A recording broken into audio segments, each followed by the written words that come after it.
Good day, everyone. My name is Chinyoka Okutibwe. I am Congolese from Kinshasa. I came from Lubumbashi and I am in South Africa since 2015. If I'm doing this video, it's because I am facing injustice in the country. South Africa government is incapable to take its responsibility in my situation. DRC ambassadors very limited to intervene in many situations where Congolese are facing like usual. The incapacity started from the president to his collaborators. Everything started in 2014 when one of the professor Congolese from University of Johannesburg came to Lubumbashi with a training program of master's degrees at University of Lubumbashi for the students who are willing to continue their studies in masters at UJ. I was one of them who participated in that program, in that training, and I was selected. In 2015, the Professor Kalonda was already in South Africa while I was in DRC. We were communicated through email messages and by phoning. I was registered as a student from where I was in DRC, Lubumbashi. I got student number while I was still in Lubumbashi. But I didn't receive or have a recommendation letter. The professor told me that he was a busy man to deal with small details in my situation. So he told me to do my best to come to South Africa to make things easy. He told me that 3 of your colleagues are already in South Africa. I did visa application with ABC International recommendation letter and I got a permit. I bought my plane ticket, but I did not have anyone that I know in South Africa from that time, even a friend or a member, a family member. Then I remember that while I was in Lubumbashi in 2013, I welcomed a Congolese pastor based in South Africa at the guest house where I was working with some of his pastors from his church in Lubumbashi. One of them is Pastor Desire.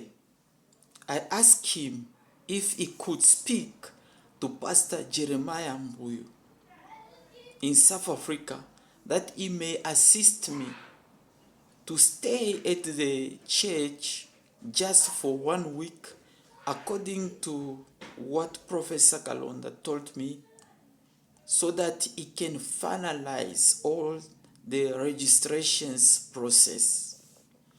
He did not agree, even though he was speaking with the pastor in my presence. He asked me to show my permit and passport. I showed him. I showed him different messages that I was receiving from UJ via email, But everything he was not convinced until I told him that I have some amount of money that I kept already. It will help me. He asked me to show him, but I didn't show him all the money that I was carrying.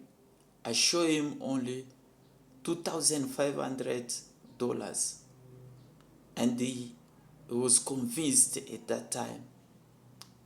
He gave me the address of the church. That is 36 Davy Road, Bertrams, Johannesburg. I did not find Professor Kalonda until today. I never found him. But I went at university at UJ. I found Professor Mwamba. After verification, my file was not complete. I met the professor. He told me that my name was on the list.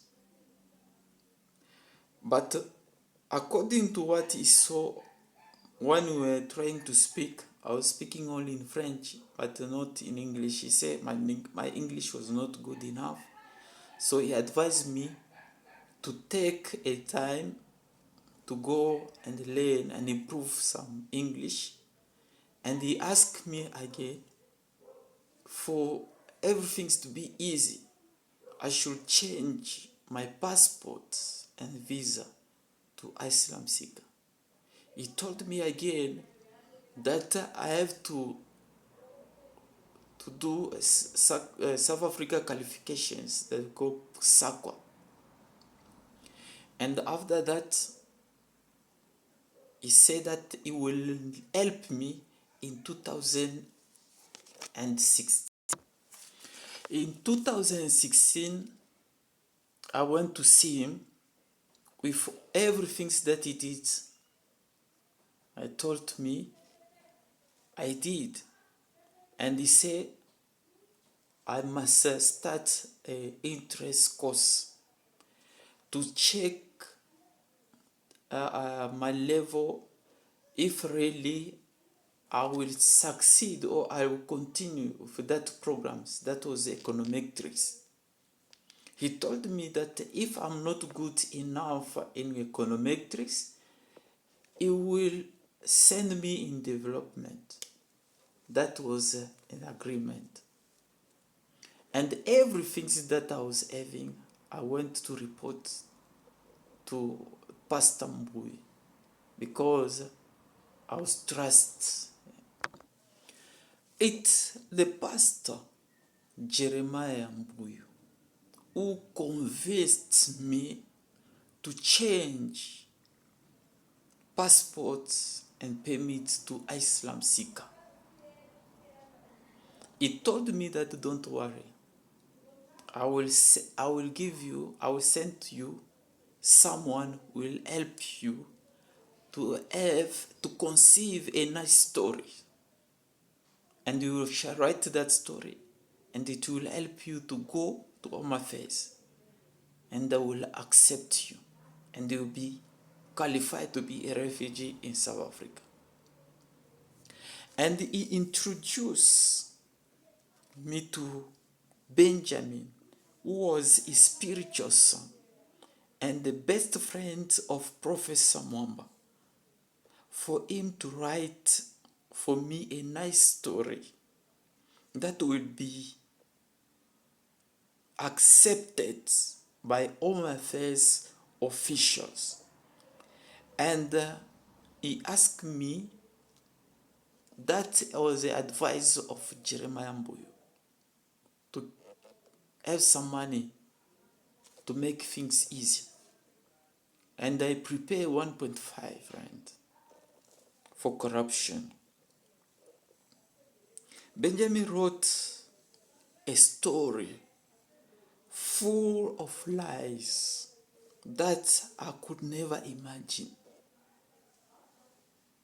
And I rejected that story, even though I didn't tell him in his presence.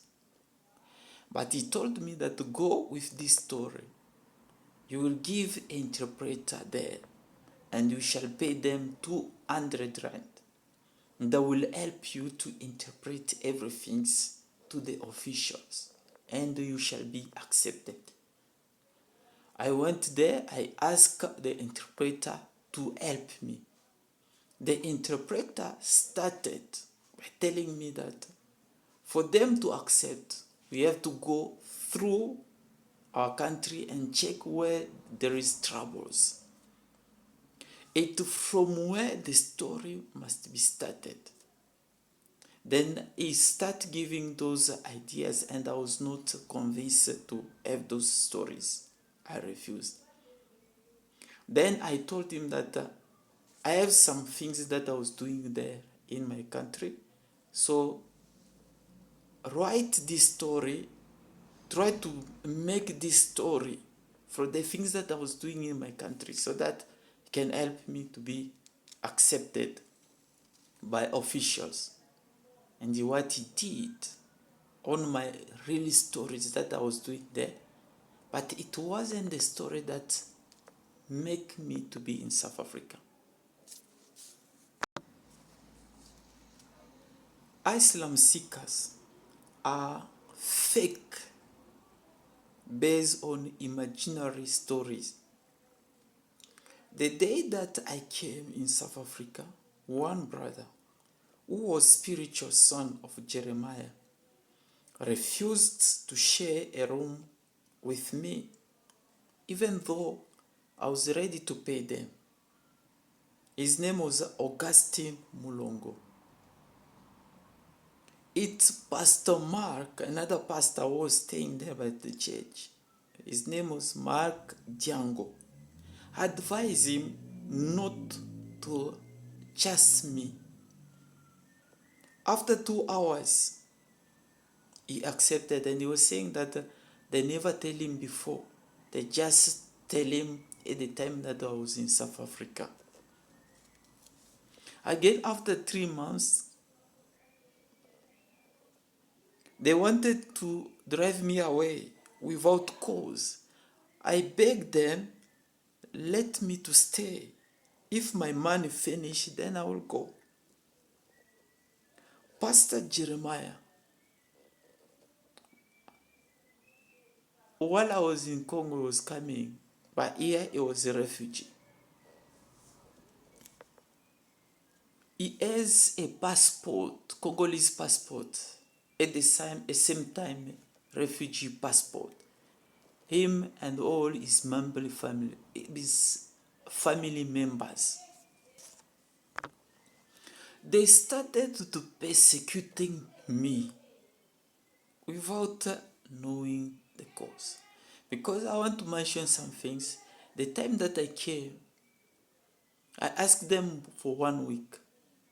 So when my files was not complete, and the professor asked me to ask them if they can extend, and then I will start paying them, is what I was doing. But even though I was paying them, they wanted to chase me out. So I told them that leave me. If my money finish, I will leave your place. And they start persecuting me. And they went to the professor, Mama, and they lies everything's about me. Among the things that they were saying, that I have a call of God. So God never saw me to continue with my studies. God saw me to preaching His word of God. That's how I was disqualified from the program. He started to telling people to hate me without cause, telling Congolese brothers and Africa's brothers to hate me, because I was ready to reveal all the secrets that they don't want anyone to know. They have attacked me in different ways, spiritual, and physical ways. I can assure that many of the things that South Africans always complain about foreigners, they did it to me. And the secret was about these things of refugee. Because myself, when I realized that everything that I planned from my country was not a real, and I never knew how our brothers, Congo, especially Congolese brothers, the way that we are living here. And in my country, I never heard about refugee things. The way that I have led the refugee, it's only those people who are really in trouble. I can assure many things that is happening here on Islam papers, that many, even some of refugee, the real refugee, they don't know anything about it. So when they've realized that I was about to reveal everything, then they went far. They send the messages to our ambassadors. They send a message to President Tshisekedi. And Tshisekedi, what he did is to make a deal with President Ramaphosa to never let me speak out about this issue.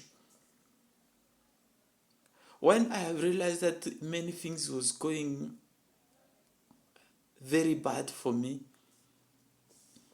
I went to SABC. I speak with one of the SABC members.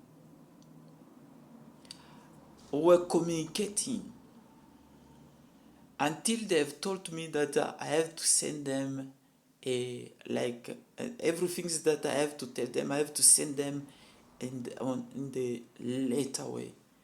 And what I did, it only when I sent them, they stopped calling me. Even when I try to speak to them, they don't receive my message, my calls. I met one of the group in Sierra-Leone. I spoke to one of the lady, and she advised me that it's a nice story. Let's come, we are going to make an appointment so that we can speak out. And after that, that lady, she stopped. She never even called me. I tried to speak to 702. I spoke with them, but they never allowed me to speak directly. And even the time that I was trying to speak, to call them again, to advise them, to ask them how they can help me, they never even received me. So the member of government told them never to allow me to speak out. Because someone told me that all the media, South African media, is the presidency who are controlling them. And they can't broadcast anything without the president allow them. And because they know already that everything is in the hand of Tshisekedi, and Tshisekedi has done already a nice deal with President Ramaphosa, and they never allow me to do anything like that. Because I was making pressure that everything that you have done to me, I will expose you.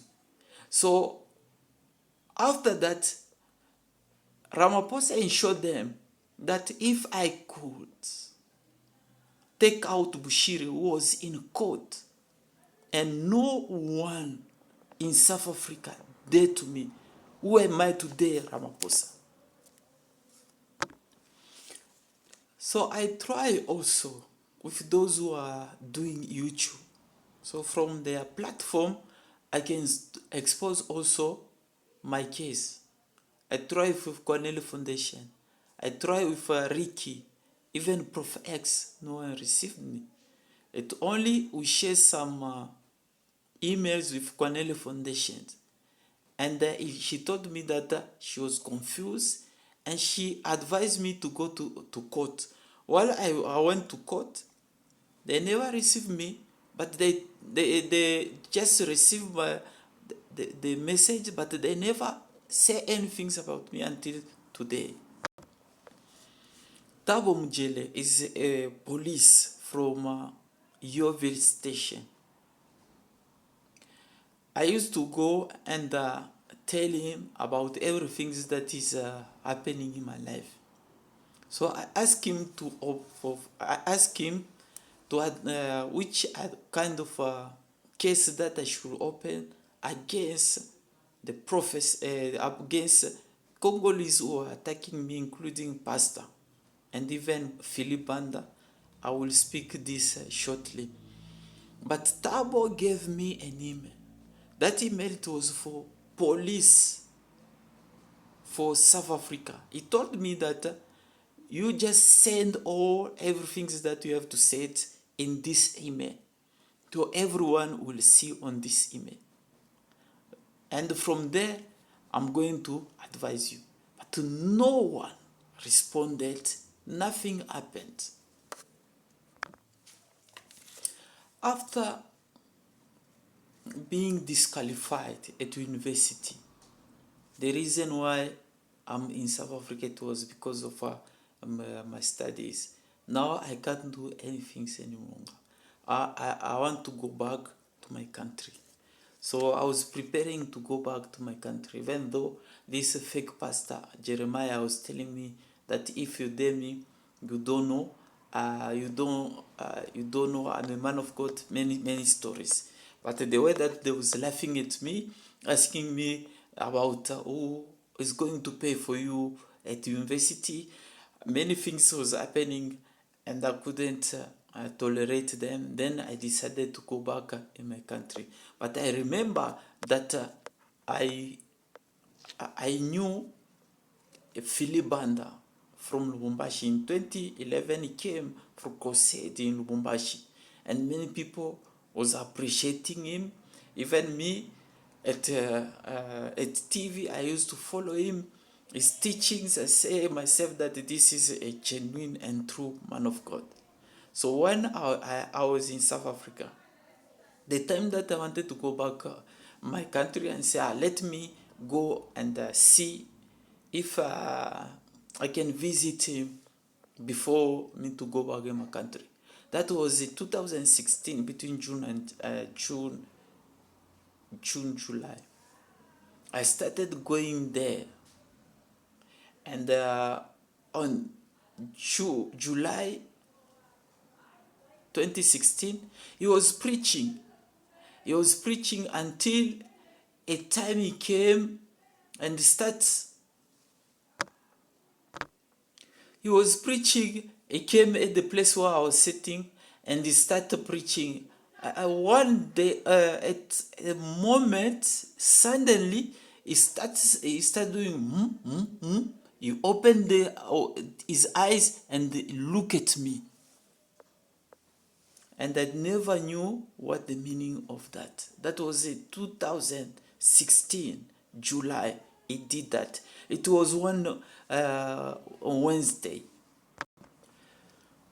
I thought that now Philip Banda is a genuine man of God, so I can start, I can rely on Impact for Christ Ministry.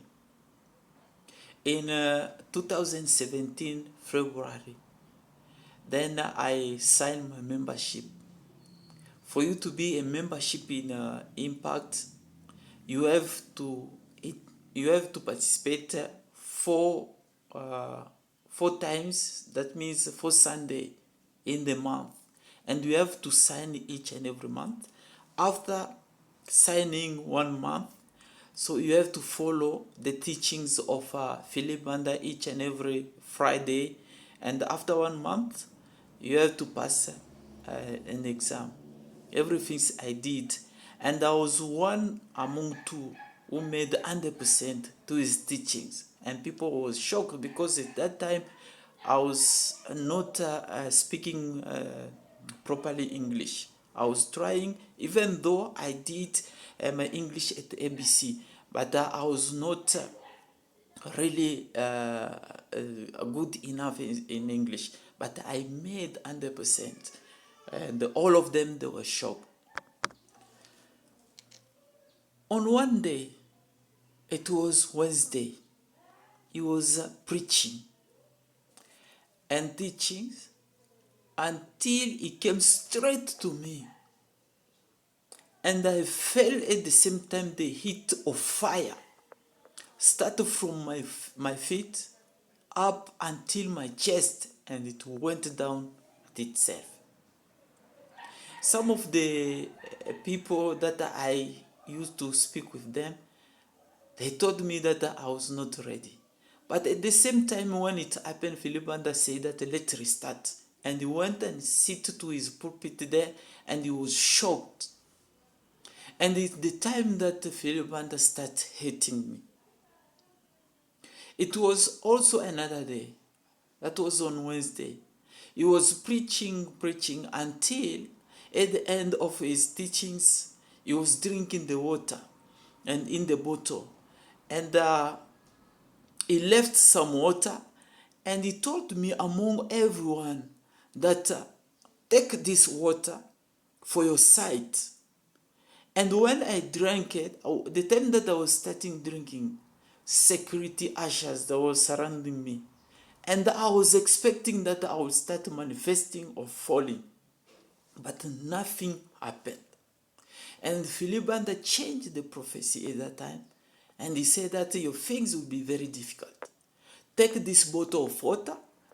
If the water finish, put another water and drink until your things will be fine. And what I was doing at that time, it was in 2017. At that time, I was working somewhere. So some people send armed robbers at the place that I was working. They came and stole almost everything that I was having there. But the money, I was having also some amount of the money that I was hiding somewhere there. But this armed robber, they never reached at the place where the money was. So the next day, I found Pastor Atta. I asked him if the church could keep the money for me because here is not safe. And he came even the place where I was working in Bertrams. I asked him if the church will allow me to give them money and keep for me. Because at that time, I was not having any more passport and permit. I was using Islam Seeker. And I was trying to open the bank account with Islam Seeker. No one received me. Even himself, Pastor Atta, send me to his friend there by Deglen in South, that side of Southgate, to go and ask his friend. Was a pastor. I don't know if now he's still a pastor, but he was a pastor and he was working at Nedbank Bank. I went there because Pastor Atta sent me to ask if they can allow me to open the account with Islam Seeker. And he said, no, it's not allowed. And I came back and I asked Pastor if there would be a way to keep for me the money. And he said, okay. He took the money. After almost 2 weeks, then one day, he phoned me and said, come. It was after a meeting of prophet and many pastors that was there.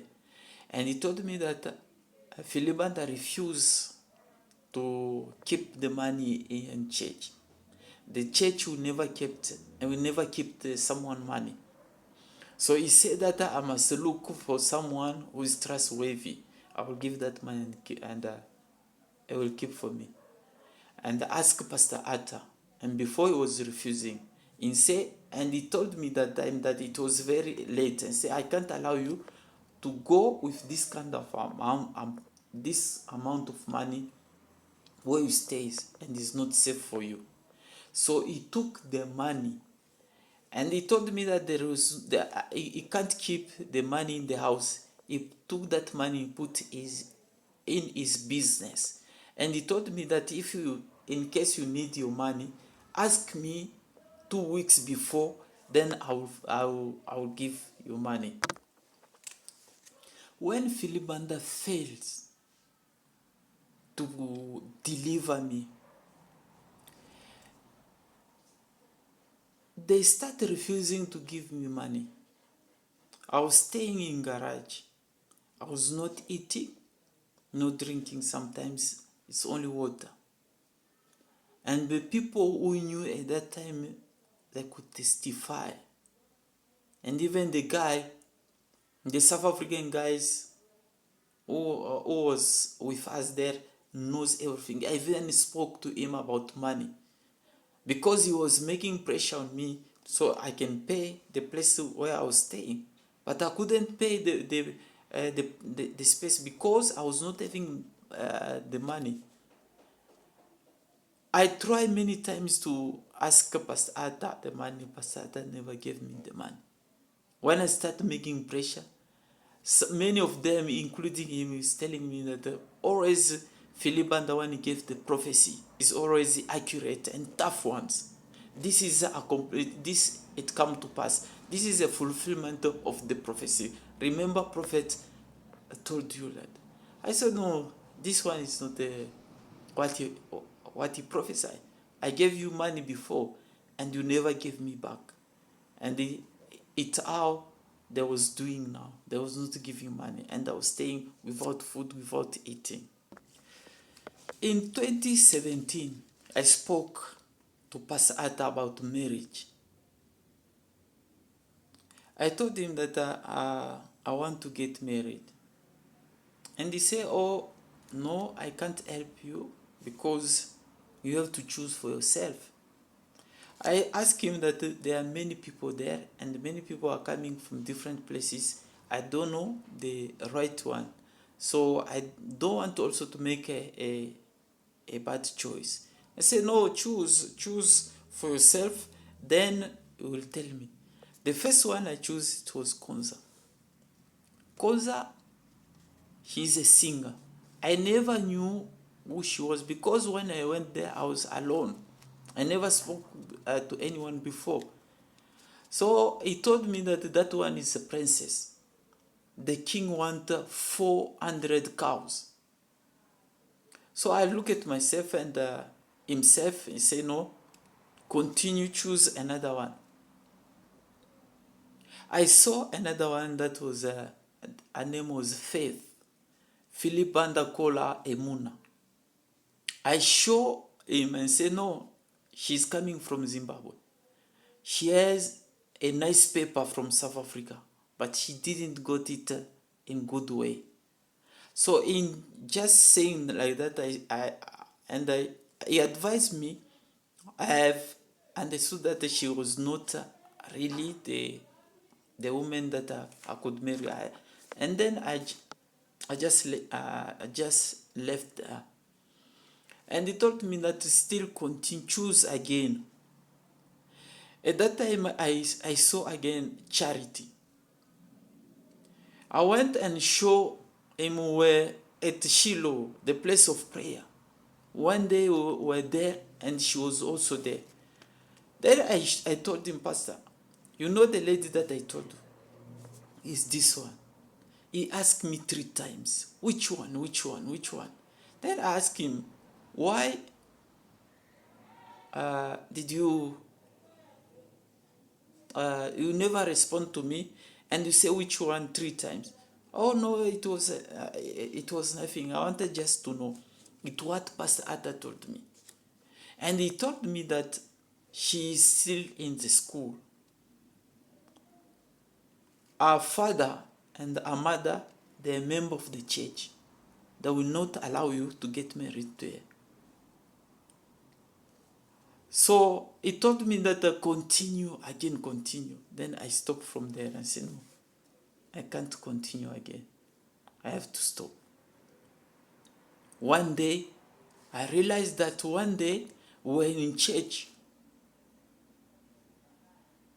when Philip Banda was preaching, he went to the mother of Charity and said, this woman, if you don't pay attention, she will be a man in the house, and you are going to be a woman. She will let you down.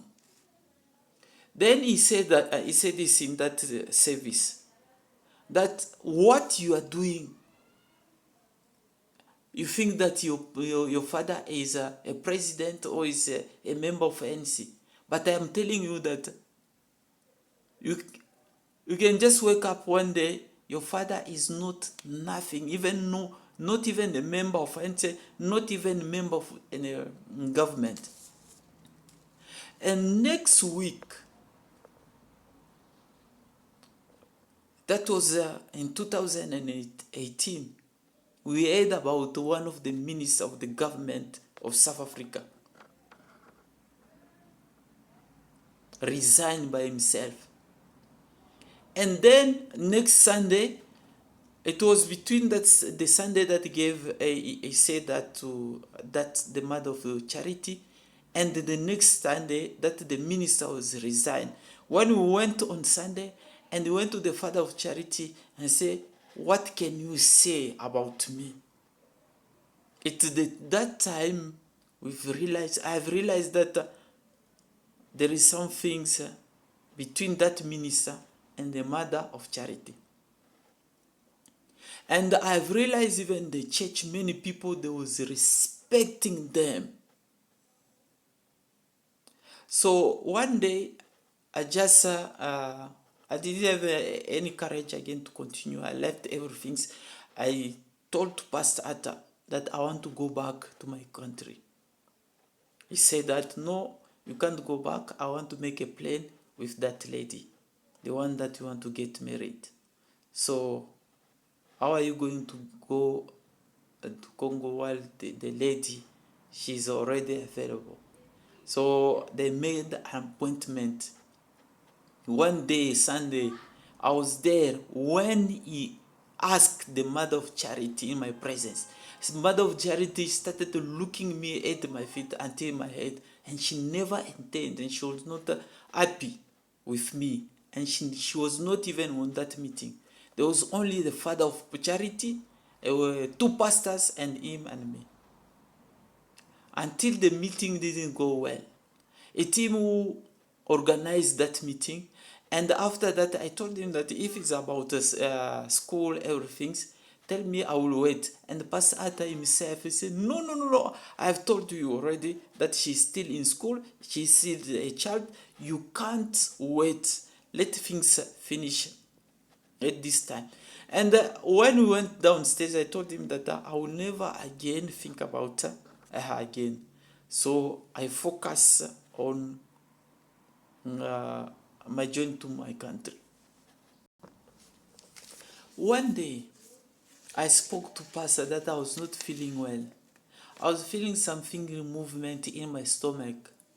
So he told me that things need a prayer. I went to prayer line before to be registered. I explained to them. Then after prayer, they say that is an object. And many times before even to register for prayer line, I was telling the pastor. And pastor will go with all the information and go there. And Philip Banda will try to do some prophecy or whatever. But after many times, we will be registered to prayer line. So I was registered there. And then they say it's an object that was in my stomach. I remember the way that I was explaining to the people. They was telling even some of them, they was telling me to go to some sangomas, and some they was telling you that you have to pray harder. So I went to prayer line. After prayer line, on the day of prayer line, I have many pastors who were surrounding me.